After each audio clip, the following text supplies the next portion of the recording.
chess friends, this is International Master Valeri Lilov, and today we're going to be talking about a very interesting topic, and it's about the status of the positional chess in the modern era, and more importantly, how do people play positionally, and what is the difference between tactics and positional play at this point, both on Grandmaster as well as in intermediate players' games. To show you this, I'd like to bring out a game that is personally one of my favorites. Like actually a couple games that were personally some of my favorites. The one that I want to show you was played between Vladimir Kramnik himself, one of the best positional players of all time, and his opponent was the reigning world chess champion Magnus Carlsen. Now this game is a brilliant example of what a positional chess should be and how it's displayed in those Masters games, as well as what we can actually learn from it and eventually adopt it in our own games. So let's take a look and see what actually happened in this one particular game. Kramnik was playing with white, and basically started the game with the move e4, e5, knight f3, knight c6, and bishop c4. Now this is the Italian game, one of the oldest openings of all time.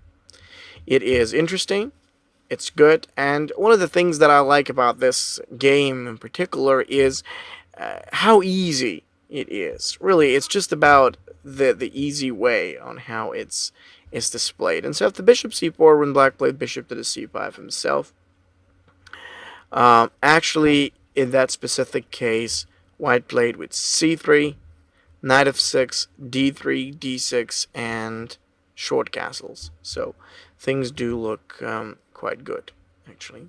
Pretty nice to see. Now what happened after the short castles is that black played with a move opponent to the a6. And yes, actually right after the move of pawn to a6, there was rook e1, bishop a7, and pawn to a4. So the setup actually looks pretty good. The variation on how white is setting forward his pieces is also just excellent. You might want to think about moves like pawn to d4 and other moves like bishop to the g5 possibly.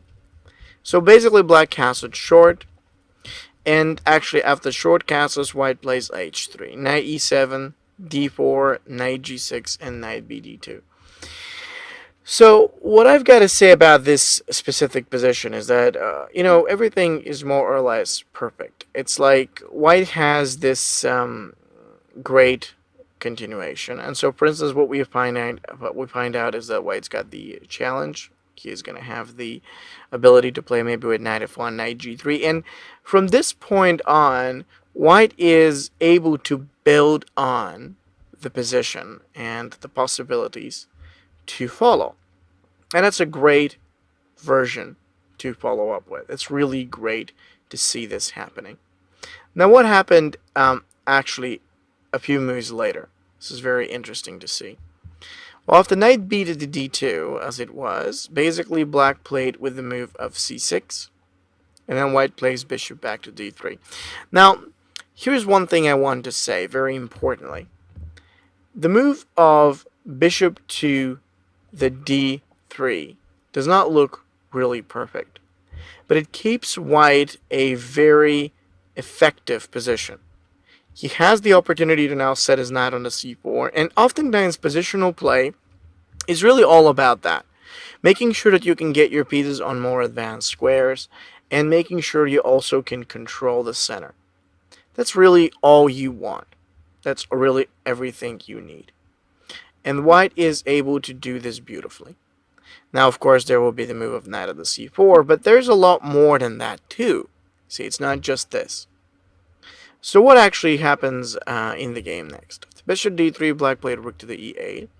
Hopefully, I suppose to just get ready and start something. Anyway, as soon as it was played, white did bishop c2. Now take a look at how white is treating this. He's not treating it in a way like, okay, I've got to find something amazing. He wants to just get ready and slowly build everything within its formation. So just like white can think about knight f1, he can think about a way to play knight c4. He could drive his pieces a little forward too. There is plenty of great resources that come into play here. And what we see at the same time is that black is going to have a problem. And what did black play? He did h6. Okay, obviously that was the one move that he was looking for, hopefully intending to defend at g5. But then white plays knight f1. That knight is now coming down to g3, and eventually through that square it's going to go to f5. The build-up is really what matters most. So white doesn't care about anything else. All he actually cares to do is to have the right build-up, the right set of pieces and forces, which will eventually help him later. This is really important as it comes out. So now black exchanges with edicts to the d. That was a move that he actually picked up to do. And, well, after that, certainly white plays with c6 to the d, and then black plays c5. c5, d5. Now, there are a lot of things that actually matter, okay? But what you need to know is that what matters most for any position of that kind, what really matters most for you, is getting the chance to play on, getting the possibility to actually move forward with your plan. If you get more space, more control, and a clear idea of where your pieces must go to, you have everything. Now, black is also trying to achieve something by pushing up the pawn and getting forward. But he has a much more hard time in doing so. And let me tell you why. The reason why I do not think that black is going to be as successful with his endeavor isn't so much because he shouldn't be. On the contrary, I think you should be able to achieve a lot. But the reason why that doesn't work too well is because he doesn't have the preparation. He doesn't have the backup that white is going to have with his own pieces in the development. And that by itself brings black's position down. It is very, very important to understand why, and that's the reason why. There is hardly anything great that black can do. And white is actually able to set up his own pieces in the development and build up to that, towards that. So black plays now bishop to the d7. It's a clearly good move. He's taking the chance to defend the b5 pawn and stay well. So white continues with his development. See the prospects. Prospects are everything when it comes down to positional play. It is never about, big tactics. It's about what prospects are you actually going to get. And the fact is that white has a great prospect in turning his bishop into a very active and valuable piece, and he is planning to build on that and continue with this as the game progresses. Black plays bishop b6. There's rook takes a8, queen takes a8, and now I'm going to give you a chance to think. So white has a good development and good possibilities. How do you suggest he should be able to build on that? This is a really important question. So, now what do we do?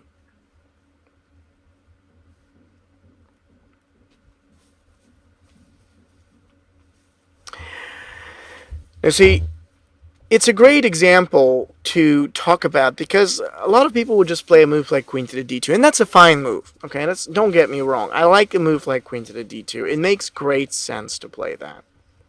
Unfortunately, it doesn't bring that much value into the position. One of the things that you must understand is so important is that first and foremost, and I mean seriously, one of the most valuable things in such a position is to concentrate on challenging, attacking, pressuring the opponent, actually. So this is very, very valuable.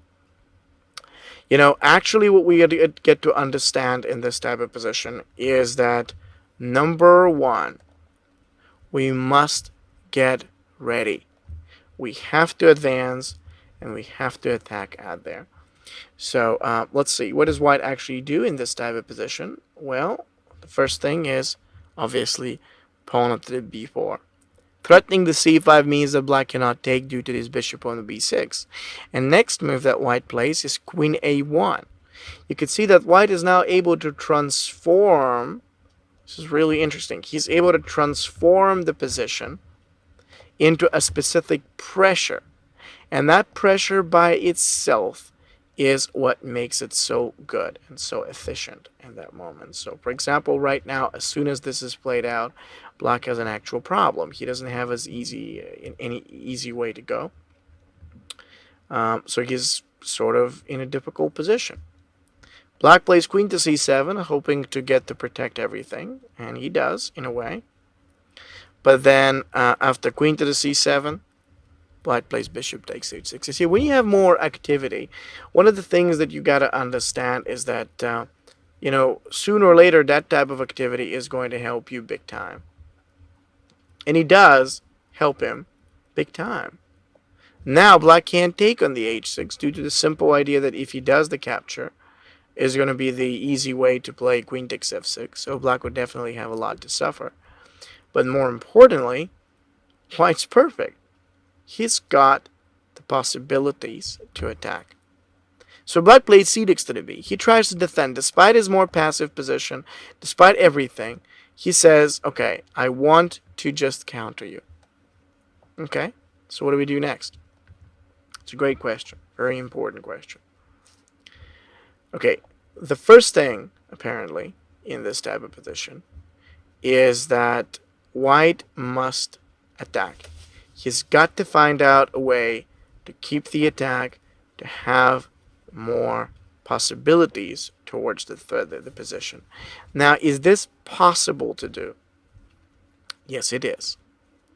With the very next move, it is more than just a great idea. Bishop takes g7. Look at this. Carlsen is just as perfect in the positional chess as Kramnik and any other great positional player. But in that case, his setup, now you see how important this setup is. His setup, his structure, do not allow him to be as powerful. And you could see that now, actually, that if black gets to play with the move of king takes the g7, the real difficulty in here is going to be the fact that white can quite quickly come out with the move of knight h5 check. And then if the king goes anywhere, by that time, white will play a move like queen takes f6. And now we have the knight and the queen and possibly the other knight coming down to create huge tactics. You see by yourself, the setup and the structure that you create are the two things that allow you to be more successful with your tactics. Now, we could almost argue that black made a mistake here by taking with the queen, should have taken with the bishop. But either way, he is fighting for survival. He's not fighting for a win. And at the time by the time he plays a move like bishop takes e1 is the time where white can play bishop h6, queen b2, and e5, seeing the checkmating ideas coming together. Even in case of queen to c3, white can play rook e2. Queen takes f6, bishop takes f6. We get the knight on h5. We get the dark square bishop coming down, and knight f6 is coming forward as a checkmate. It's so many beautiful moves that could go almost quickly, instantly. When the black queen took the f2 square, white just mushed his king over to h2. And then after bishop to the d6, there was queen takes to the d6. Knight h4. And knight takes h4. We realize now that the black plan, however nice it may seem, is really just losing, because the couple pieces that he is involved around simply cannot deliver any of the necessary threats that he will need in order to be successful. And that is more than enough. So white, on his own, can be really brilliant. He's got the move of knight h5, queen h6 too. You can see that for yourself. There's knight f, everything is there. Like queen h6 is a checkmate, actually. So black has nothing to do. One of the big things about being so successful when you attack is really the ability to utilize as many pieces as you can against the opponent. Because when you do that, you're not just going to be very successful. what is great is the pressure, the tactics, the resources. Now black plays bishop g5, and then white sets up with bishop f6. We understand why black is in trouble. He doesn't get this easy way to, escape. Bishop g4, bishop takes to the g5. Now knight f6 is coming up as a serious threat. The black king will be under attack. The rook is going to be under attack. Pretty much everything's under attack. He took the h5 in hope to survive, but not really. I mean, nothing, it just doesn't work. Queen f5, queen h6, here, bishop f6. Queen takes f4, d6, the rook comes back, and the pawn is going to go forward. So it was great. What I love about this whole example, this whole game, was just really how white realized it. It wasn't so much the opening. The opening was perfect because he gained more space and was able to promise more or provide more possibilities for each and every one of his pieces. But the real deal was how white continued later. Based on the right structure, this means the combination of pawns and pieces set up on more advanced squares, that activity essentially transformed into an incredible and beautifully winning combination. Essentially, black made some extra mistakes that allowed white to be so successful, but it would have never have happened anyway if it wasn't for the brilliant setup. And this game is, in my opinion, great for this. Now, there's another game I would like to show you. It's just as instructive. It was played between Vladimir Kramnik again and Anish Giri. This game is excellent to show once again the power of the formation, of the right structure, and what you can build with that, what you can really acquire by setting it in the right way. So this next game is just as instructive, and I would love to show you some of the best ideas that White was able to come up with it. Okay, so here we go. Now, Kramnik was actually playing with the white pieces in this game. So he started with knight f3, d3, e3, bishop d3, and castles. Now, a lot of people consider the Colli system, which is right this one, fairly bad for white. I mean, who would like it? It just feels like it's just passive and backward. But it's really not about that. The reason why the structure works for white, and it works so very well, is because each piece has the best perfect spot available to realize threats versus black's position. And it's wonderful because of that. It's really great to see how it comes out. Next move, black plays c4, and then white plays bishop to e2. Black does b5, and white plays b3.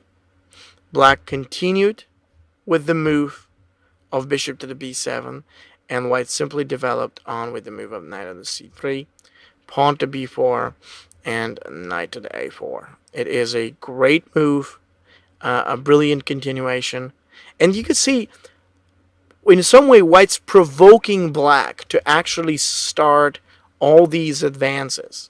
Because we know that black is going to be genuinely unsuccessful with those. He is not going to have the ability to win. So, one of the big things is let your opponent push forward, do all these incorrect moves or incorrect advances, and so you can counter him successfully afterwards.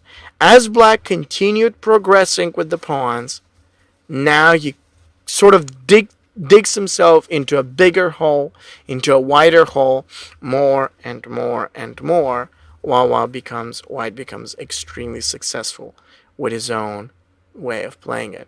There's a3, there is bishop to the b5 check, and then there's even knight c5. You just get to see it for yourself. It's not just me saying, hey, look at this is beautiful.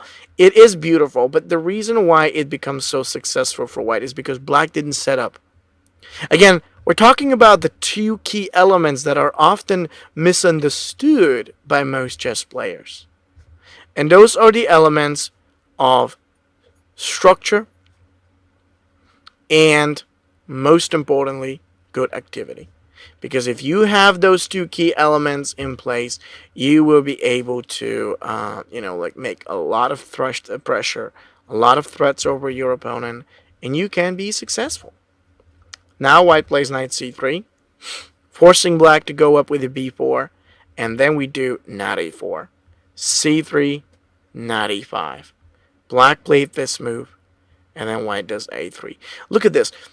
The problem of the bad development or the delayed development is that when the action kicks in, the player who either doesn't have the proper development or is fairly behind in that simply cannot conclude good opposition to his opponent.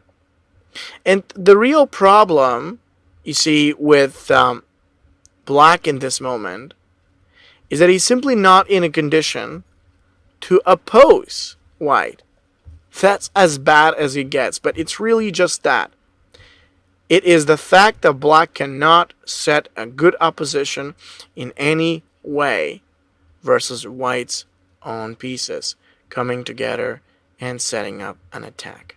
And so you're realizing it's just a lot of tension that black simply cannot resolve. It was a great move and a wonderful idea. Now, the truth is that after the move of pawn to the a3, black is losing. So he actually, I mean, it's not like he's losing completely. He's got some things to do, but he does have a lot of problems. And the issues were too big. So after a3, black played a5 in this position. White plays bishop to the b5 for the check.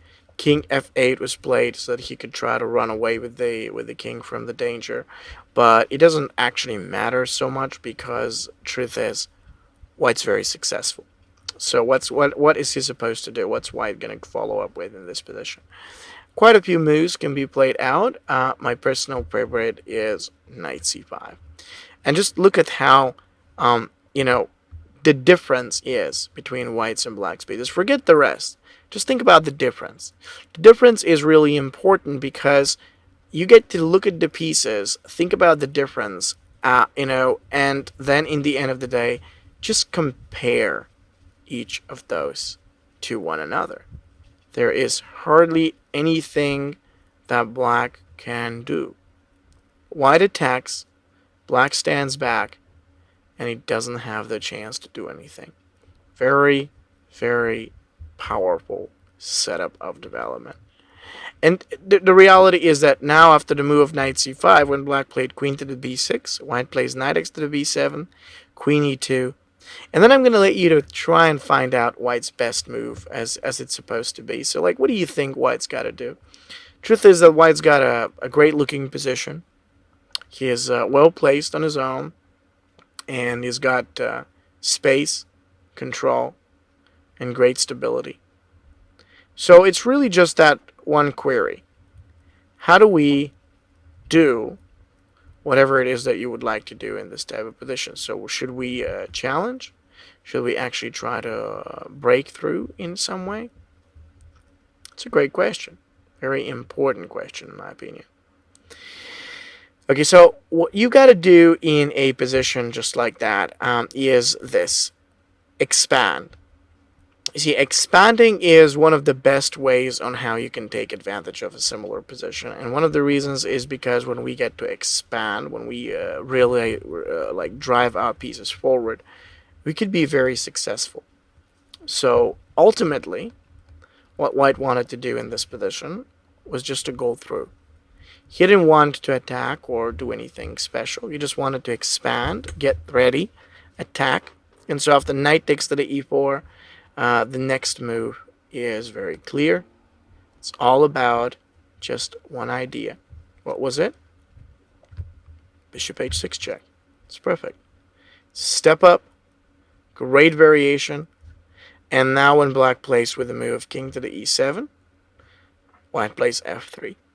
When the position opens, the player who is behind in development or fairly backward usually cannot defend against all the different possibilities in terms of threat and other resources that come against him. This is what white is able to present against black right at this point. It's not so much, oh, white has good pieces. No, it is the combination. When you combine each and every one of white's pieces that plays together with the other, you create a double strength. It's the power play principle. That besides the general value of each piece, every piece has what I would call a relative value. And the relative value of a piece basically depends on its, first of all, its role, but it also depends on its combination with the others. Like what it can really do by playing with the rest of the pieces and everything else.